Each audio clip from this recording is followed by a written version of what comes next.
আজকে ধুয়ে দিয়েছি, এই রোদ নেই মানতে কেমন লাগছে যেটা।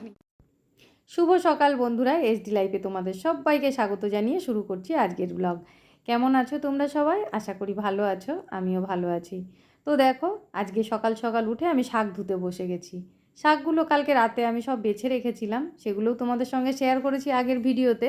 সেই শাকগুলো নিয়ে সকালে দেখো ধুতে বসেছি। আর আজকে নিরামিষ রান্না বান্না হবে, শাকটাও তাই নিরামিষই রান্না হবে। ওদিকে গ্যাসে ভাত বসানো আছে।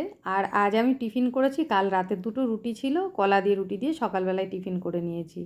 আসলে সকালবেলায় একা টিফিন করব প্রচণ্ড ঝামেলা হয়। বাসি রুটি খেলে আমার অম্বল হয়, কিন্তু কি করব বলো। এখন তাড়াহুড়ো করে খিদেটা পেয়েছিল, ভাবলাম যে এটাই খেয়ে নিই। সেই জন্য বাসি রুটিটাই টিফিন করে নিলাম। তারপর দেখো শাকটা ধুতে বসেছি।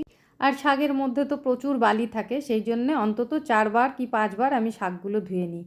সে যে কোনো শাকই হোক না কেন, অন্তত 4-5বার না ধুলে আমার মন শান্তি হয় না। তো যাই হোক, দেখো একবার ধোয়া হয়েছে, এবার আমি আরও 2-3বার করে শাকটা ধুয়ে নেব। আজ আবার নিরামিষ, শাকের মধ্যে আবার পেঁয়াজ রসুন দেওয়া যাবে না। আর লাল শাকটা পেঁয়াজ রসুন ছাড়া কিন্তু খুব একটা ভালোও লাগে না, তাই না?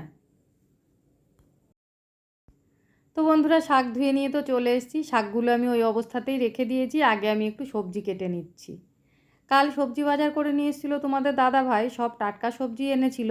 কিন্তু এর আগে যেদিন বাজার করেছিল সেই দিনকের কিছু ডাঁটা, কুমড়ো আর কিছু টুকিটাকি সবজি ছিল। সেইগুলো কালকে আর তরকারি করিনি সময়ের অভাবে। আজকে ভাবছি সব কিছু দিয়ে একটা পাঁচমিশালি তরকারি করব। তোমরা দেখতেই পাচ্ছ আমার সবজির বাস্কেটের মধ্যে খানিকটা কুমড়ো রয়েছে। এটা কালকে তোমাদের দাদা ভাই এনেছে। আর যেটুকু আমি নামিয়ে নিয়েছি এখন তরকারিতে দেব, সেই কুমড়োটা তোমাদের দাদা ভাই আগে যেদিন বাজার করেছিল সেই দিন এনেছিল। তো সেগুলো তো শেষ করতে হবে।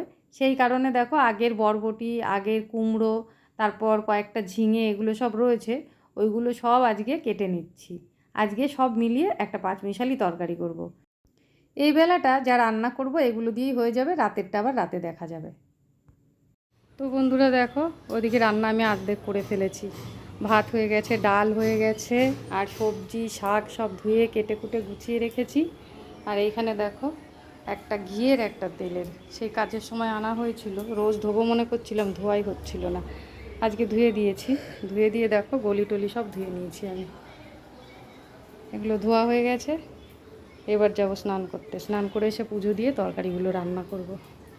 তো চলো, 11টা বাজে, তোমাদের দাদাভাই চলে আসার টাইম হয়ে যাবে, এখন আর সময় নষ্ট করলে হবে না, স্নান করতে যাই। তো বন্ধুরা দেখো, স্নান করে চলে এলাম। ওদিকে সবজিগুলো সব আমি কেটে কুটে ধুয়ে রেডি করে রেখে দিয়েছি, রান্না করতে বেশি সময় লাগবে না। স্নান হয়ে গেল, এবার গিয়ে পুজোটা দিয়ে আসি। পুজোটা দিয়ে তারপরে এসে রান্নাঘরে ঢুকবো, তাহলে নিশ্চিন্তে তরকারিগুলো রান্না করে নিতে পারবো। তো চলো, স্নান তো হয়ে গেল, এবার পুজোটা দিয়ে আসি।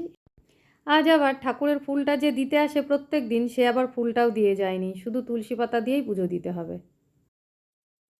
তো বন্ধুরা, ঠাকুর ঘর থেকে এসে তাড়াহুড়ো করে রান্না করেছি, তাই তোমাদের সঙ্গে রান্নাটা শেয়ার করতে পারিনি। কিন্তু তোমাদের দাদাভাইকে খেতে দিয়ে দিয়েছি। কি দিয়ে তোমাদের বলি, ওকে দিয়েছি ডাল দিয়ে, আর পাঁচমিশালি তরকারিটা যেটা করেছি সেইটা দিয়ে, আর দুটো ডিম ভেজে দিয়েছি। আর আমি দেখো শুধু তরকারিটা বাদে যা কিছু আছে সব কিন্তু ফ্রিজে রাখা ছিল আগের, সেগুলোই নিয়ে নিয়েছি। খাওয়া দাওয়ার পর তোমাদের দাদাভাই তো কাজে বেরিয়ে গেছে, তারপর দেখো জামা কাপড়গুলো নিয়ে আমি মেলতে এসেছি। আসলে আজকে সকাল থেকেই বারবার করে বৃষ্টি পড়ছে। সকালে যখন আমি স্নান করছিলাম তখন কিন্তু একেবারে পুরোদমে জোরে বৃষ্টি হচ্ছিল মুষলধারায়। তো সেই জন্য জামা কাপড়গুলো আমি রেখে দিয়েছিলাম। স্নান করেছি সেই সব জামা কাপড়, সকালে বাসি যেগুলো ছেড়েছিলাম সেই সব জামা কাপড় সবই ধুয়ে রাখা ছিল, এই একবারে ছাদে নিয়ে মেলতে এলাম। আর দেখো এখনও চারিদিকে কিন্তু মেঘ মেঘ রয়েছে। আপাতত বৃষ্টিটা নেই, বৃষ্টিটা একটু বন্ধ হয়েছে। আর ছাদে মোটামুটি হাওয়াও আছে। এখন জামা কাপড়গুলো মেলে দিলে হাওয়াতে বেশ শুকিয়ে যাবে। রোদটা যেহেতু নেই, ছাদে আসলে বেশ ভালোই লাগে। গরমকালে তো এমনি ছাদে আসা যায় না চট করে, রোদের জন্যে গরমের জন্যে ছাদে এসে আর ঘোরাফেরা করা যায় না। এই সময়টা একদম ঠিকঠাক আছে, না রোদ না বৃষ্টি। তাও জামা কাপড় মেলে দিয়ে যাচ্ছি, নিশ্চিন্তে ঘরে গিয়ে শুতেও পারবো না। কেননা বর্ষার বৃষ্টি তো, যখন তখন মেঘ আর যখন তখন বৃষ্টি।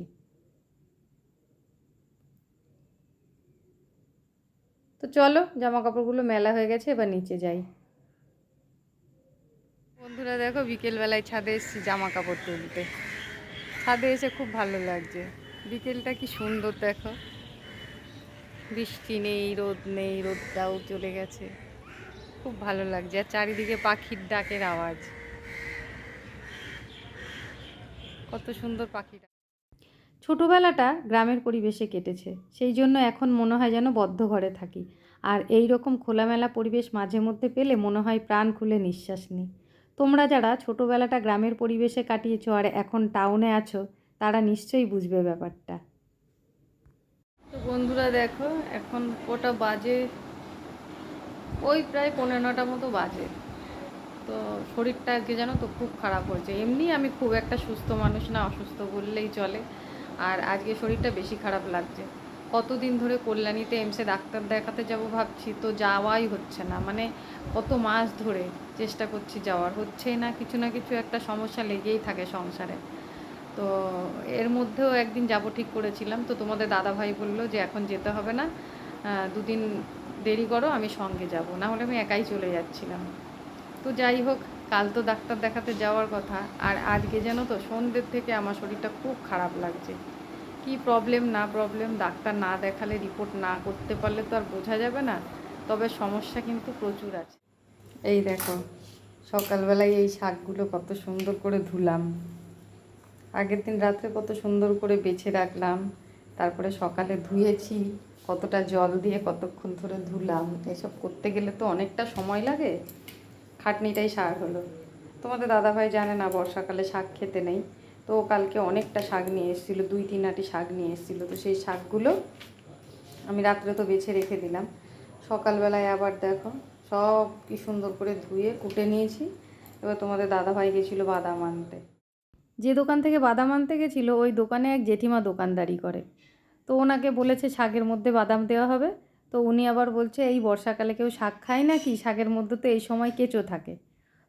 এই কথা শুনে তোমাদের দাদাভাই বাদাম তো এনেছে, কিন্তু সেই শাক আর আমাকে রান্না করতে দেয়নি।